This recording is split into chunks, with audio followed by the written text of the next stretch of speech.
दोस्तों आप लोग इसे तो जानते ही होंगे, ये है मोनिका मिश्रा और ये जो है वो बोलबम का सॉन्ग जो है वो शूटिंग करना स्टार्ट कर दिया है।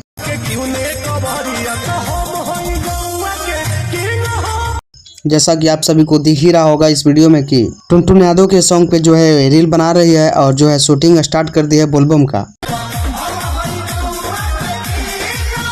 तो इसी मोनिका मिश्रा के बारे में बात करने वाले हैं इस वीडियो में, तो वीडियो को लास्ट तक बने रहें, देखते रहें। और जो लोग भी मेरे चैनल पे नए हैं चैनल को सब्सक्राइब कर सकते हैं। दोस्तों आप सभी को पता ही होगा कि मोनिका मिश्रा एक बहुत ही सोशल मीडिया पे चर्चित हुई थी क्योंकि पवन सिंह इसको दिल दे चुके थे और इसी वजह से काफ़ी ज़्यादा फेमस भी हो गई है। और आप सभी को मैं बता दूं कि ये जो है वो बोलबम का गाना कर रही है, शूट कर रही है और पवन सिंह के बदौलत कर रही है। यानी हम कह सकते हैं कि पवन सिंह के गाने पे रील नहीं बना रही है मोनिका मिश्रा, और ये जो है किसी और के गाने पे बना रही है। मतलब अब क्या पता, और मतलब अब पता ना क्या हो गया है मोनिका मिश्रा को कि पवन सिंह के गाने पे अब रील नहीं बना रही है। और बहुत ही जल्द आप सभी को मोनिका मिश्रा का जो बोलबम सॉन्ग है उसका वीडियो भी देखने को मिलेगा। और आप लोगों को पता है कि, और अगर आप लोगों को पता कुछ है कि पवन सिंह के गाने पे रील क्यों नहीं बना रही है तो आप लोग कमेंट में बताइए। और इस चैनल पे नए हैं तो चैनल को सब्सक्राइब करें।